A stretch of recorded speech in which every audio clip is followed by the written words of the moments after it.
Welcome to my YouTube channel. Ayan, nandito naman po tayo. Kakain tayo at meron pa tayong ginawang salad. Meron po tong salad. Gamitin ko na yung kamay ko. Ayan. Ang salad ko is sibuyas.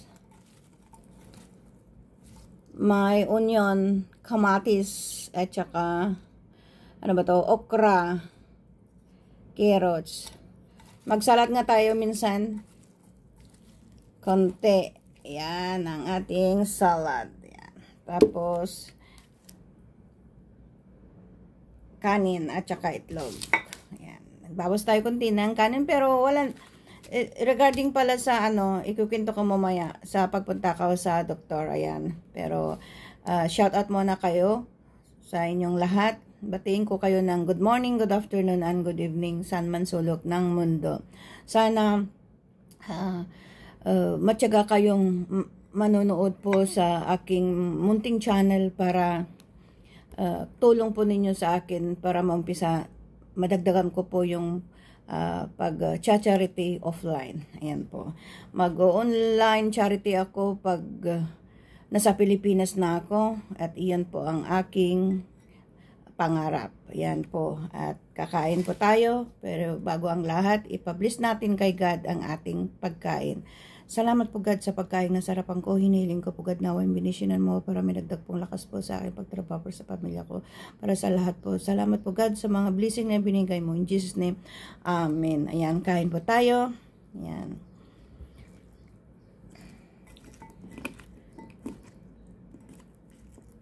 Sibuyas.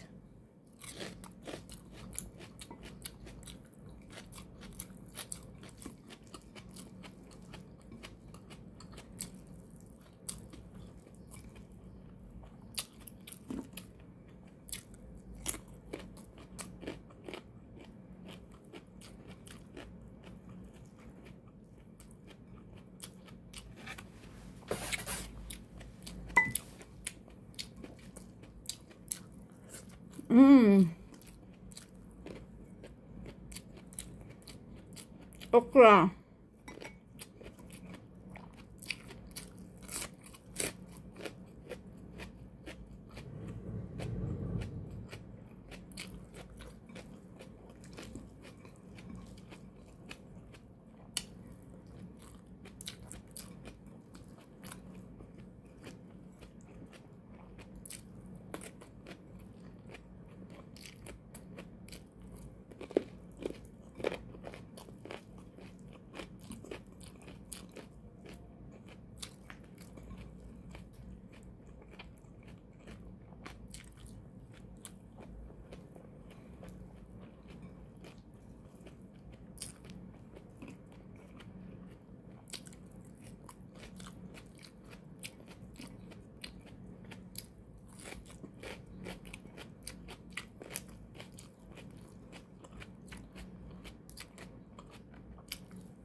Sarap.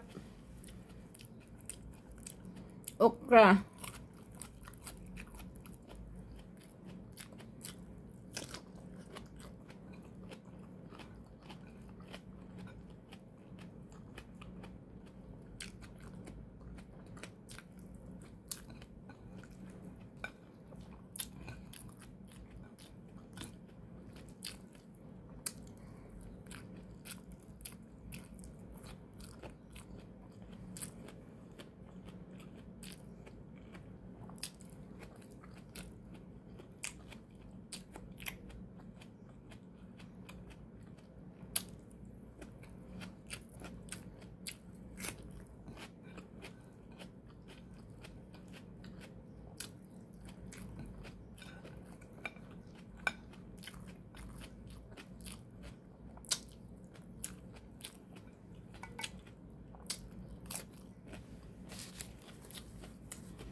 Ayan, tapos na po tayong kumain, mga mahal ko dyan. Ayan, ang salad natin hindi naubos. Nakakapagod magnguya. May ikukwento pala ako sa inyo. Lahat. Sana masaya kayo sa kwento kong to. Ayan, nag-day off ako kahapon. Yan lang, chika-chika. Nagpa-pedicure ako. Kumain kami sa Philippine restaurant na hindi po ako kumakain, hindi kami kumakain doon dati. Hindi ako kumakain dati. Ang pinagkakainan kong restaurant is ang pangalan niya is Cagayan Restaurant. Ngayon, marami kasing nakapila sa ano ba yan? Sa parlor, kaya sabi ko kakain muna ako. Nung may sumama naman sa akin kasi nga na isang customer sa salon. Doon ko lang siya nakilala. Sama-sama, sali ka na, sabi ko. Pero ang purpose ko doon, alam mo nang pag may sumasama sa akin sa vlog ko is nililibrean ko. Ngayon po ang nangyaring ito, kasi bago ako nag-day off, nagpunta muna kasi ako sa hospital, nagpa-check up. Yung BP ko, kung naging normal na, naging okay naman ang BP ko, 122 over 94, tapos 64 beating. Yan. Okay naman ang walang problema. After that, kailang nagpa-ECG ako. Merong konting problema sa ECG ko, pero hindi naman problema na as in yung heart ko is kailangan ipa-check up, sabi ng doktor, kasi yung nakita nga nila sa ECG na humina ba ang beat niya. Pero okay naman, naramdaman ko naman okay ako, pero it's okay, magpa-check up ako sa next. Kasi siyempre yung check up namin dito, hindi lahat ng gamot is covered sa insurance ko. Kaya yung mga gamot ko sa high blood, sarili kong pera. Pero yung nagpa-check up ako ng tainga kasi parang may tumutunog ba. Yun, libre yun na covered ng insurance namin, yung air. Ay, pagpatuloy ko yon. Tapos after the check up, napunta na akong sa Manama, yung aming pinagdidiufan. Yan, yung fast forward natin, galing ako sa parlor, ang daming nakapila. After that, may sumama sa akin, nakalimutan ko na nag-withdraw ng pera ko. Wala akong pera dyan kasi ang ginamit ko sa hospital, yung card ko, yung ATM card ko, ang pinagbayad ko. Ngayon, yung restaurant na yun, wala pala silang machine na card na pwede kang magbayad doon. Meron, pero benefit sila. Wala naman akong benefit. Hindi ako nag-benefit. Hindi ako nag-install ng benefit. After that, babayaran ko sana yung pagkain namin, yung sumama sa akin kasi for dinner lang naman. Wala akong cash. Ano ba yan? Tinawagan ko yung kakilala ko kung meron siyang benefit. Sabi niya meron, magkano ba? Tinanong ko yung kasama ko na sumama sa akin, nagbayad ka na? Sabi ko, Pilipina. Oo, nagbayad na ako. Nagbayad siya ng 2 bid. Yung kinain niya. Instead na babayaran ko sana. Itinanong yung may-ari ng restaurant. Sabi niya, bayaran mo na lang yung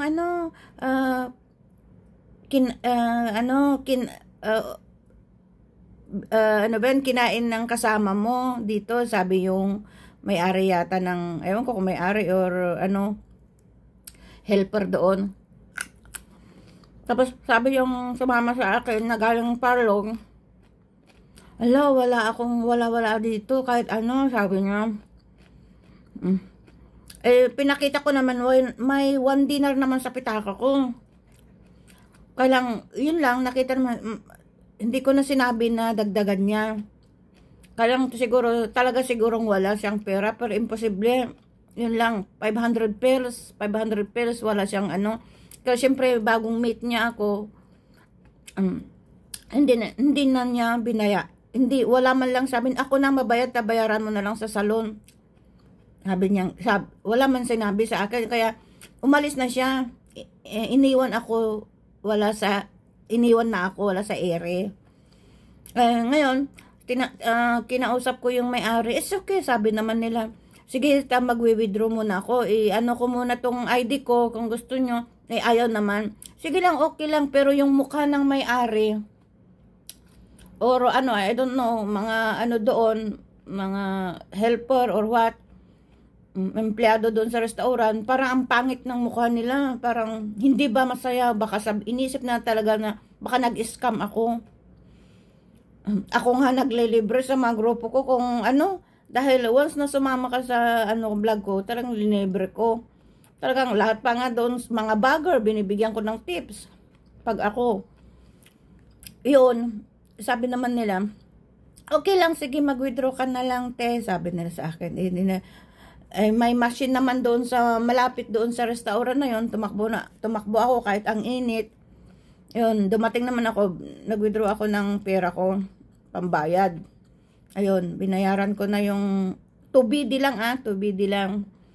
Tapos, baga kong 2BD, kunti lang yon kung tutuusin. Ngayon, nagbayad na ako, bumalik na ako sa salon. Oh my God, talagang experience ko to. Siyempre nahiya ako. First time ako sa restaurant na yun, tapos nagkaganon, nakalimutan ko talaga nag-withdraw ng pera ko, grabe. Pero ang masaklap, ang daming mga Pilipina doon, or ano na kumakain, wala man lang siguro, sa bagay, kanya-kanya tayo, kung ano yung dinaanan nating problema. Wala man lang nagsabi, sige na ako na magbayad te, hintayin kita dito, sige mag-withdraw ka. Walang nagsabi sa akin ng ganun. Kaya siyempre, laking hiya ko talaga, dahil siyempre iniisip nila baka nag-scam ako scammer ako sa 2BD lang. Ngayon, bumalik na ako sa salon. Yun. Anong nangyari? Nasaan yung kasama mo? Sabi yung mga manicurista doon. Wala, ganito. Kininto ko ang nangyari, experience ko yun. Siyempre, kakilala nila yung babaeng sumama sa akin. Kaya sabi ko, naglilibre yan si Lynn. Sabi nila ako. Naglilibre yan pag bago nga umuwi, naglibre na, nag-celebrate nga ng bago nagbakasyon, sabi nila. Tapos, pero wala pa yung babae. Pero, tinanong ko kung kayo ang nasa kalagayan ko, kung kayo ang andoon, ano ba ang gagawin nyo? Kung siguro, wala nga naman sigurong pera yung babae, kahit 1 dinar, 500 pesos, sumama sa akin, at saka talagang siyempre inisip na nga naman nila na scammer ako. Ang 2BD na lang yan, na hindi ko, pinakita ko nga yung withdraw ko dahil nga magsisindin ako ng pera yung nagbabantay sa maliit na kubo ko, at saka pambayad ko ng wifi. Sabi ko, nag-withdraw ako, ito sabi, nakita ko yung pera na withdraw ko. Kaya, siguro talagang ganun. Talagang nakakahiya nga yung experience ko yan. Pero hindi ko bet naman yung pagkain doon. Hindi ko bet. Kaya sinubukan lang namin dahil sabi nga nila, may eat all you can. Pero eat all you can, pero hindi naman as in, hindi mo bet talaga. Ayan, ang aking experience sa aking day off kahapon. Ayan. Kaya, chill-chill lang. Talagang ganun. Iba-iba tayo ang ugali. Pero pag ako ang nakakita ng ganong cases, why not? Kung may pera pa naman ako, why not? Ipahiram ko yung 2BD. 2BD lang. Yan. Ang 2BD lang, okay lang na ilabas. Huwag lang 20BD. Depende na yun siguro pag hindi ka mahinghinayang sa 20BD. Pero yung 2BD lang, no? Ayan po. Ang aking experience sa aking pag-day off kahapon. Yan po. Salamat po sa inyong lahat kung nakinig kayo sa aking kwento na nabubulol ako sa aking pagtatagalog kasi yun nga ang sabi ko sa inyo, hindi po ako Tagalog, isa po akong Ilocana at saka Mestiza Igorota po ako, half-half. Ayan. Ayan po ang aking kwento sa experience po sa aking pag-day off. Sana nasa mabuti tayong kalagayan lahat. Diyos na lang po ang bahala sa atin. Mahal ko po kayo. Mahal kayo ng Diyos. Bye!